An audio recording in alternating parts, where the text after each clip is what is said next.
Here we are at the Noe residence in Texas, and we are meeting with some lovely people here. Folks, could you please introduce yourselves and where we are? Sure. My name is Tim Noe. I'm Bobby's son, and this is my wife Jenny, and we're here in Arlington, Texas in my parents' home. Wonderful, wonderful. So where were you when you heard the news about Bobby's illness with the laryngectomy? My employment had taken us to Naperville, Illinois, and we actually were about 1,400 miles from my father when we heard the news. And anytime a loved one is diagnosed with an illness, it's difficult, but certainly the geography challenges we had there have been quite challenging, or were at the time. Sure, sure. What were some of the challenges that you had to deal with that came up?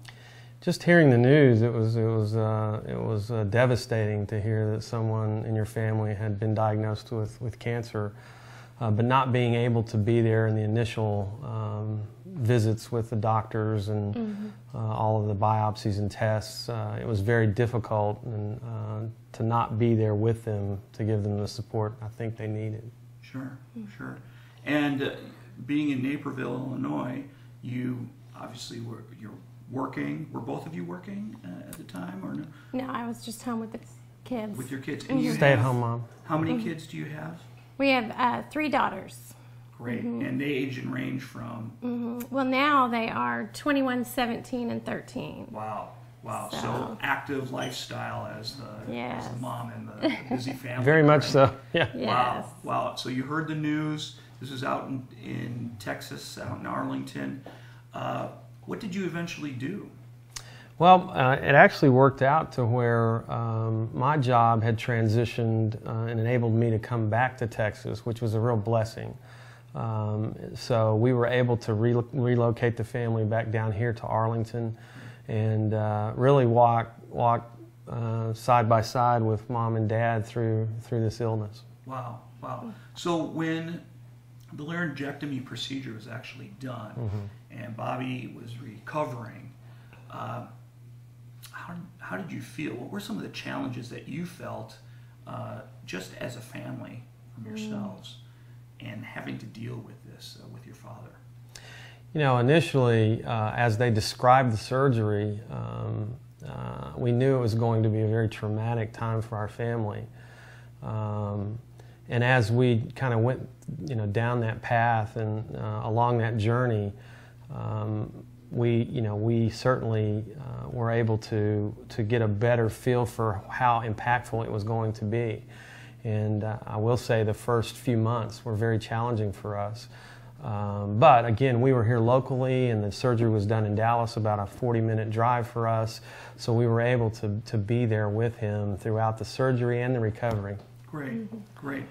Did you find that there was a lot of information out there on whatever resources that you were pulling on the surgery or on the recovery or on how he might be able to learn to speak again? We found quite a bit around the surgery itself, and then there was more limited information on really the recovery time periods and what that would mean from a quality of life standpoint. We were fortunate to certainly run into ATOS via the web and understand the great work that ATOS is doing around prosthesis and speech, and that we really leaned on that pretty heavily, getting Dad through not only approaching the surgery, but during and after the surgery. Wow. What do you think were some of the key elements in your father's recovery and quality of life now?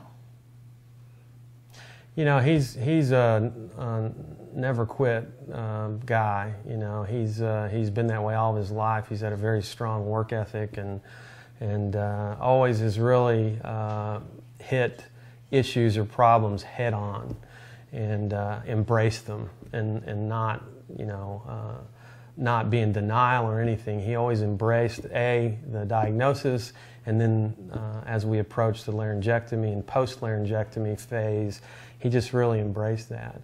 But it was very important as a family to stay together and really give him the support and infrastructure he needed to transition through the different stages. So that was a very important element.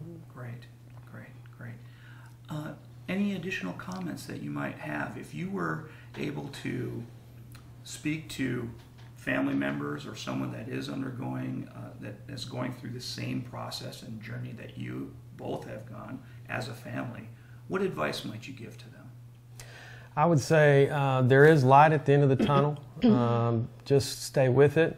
Be very diligent with the physicians and speech pathologists, and really do your research via the web and find the right solution for your particular need. And then just really hang in there. You know, it does get better. The first few months were very difficult, but I'll tell you, now his speech and quality of life is quite a bit better than prior to the surgery. So and we've rid his body of the cancerous tumor, which was the main thing.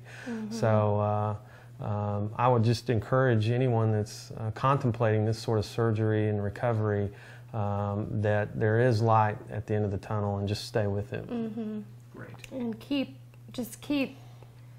pushing and searching, and not to give up, because he, you know, the recovery was not as they said it was going to be. And even if that is, you know, what happens, he didn't give up. He just kept pushing and would not stop. And yeah, I it's think perseverance. that's very important. Yeah. It was a tougher recovery than what you Yes, were it was. Yes, than predicted. Correct. Okay. Wow. But we got through it, and Yeah. that's the thing to focus on, is you can get through it.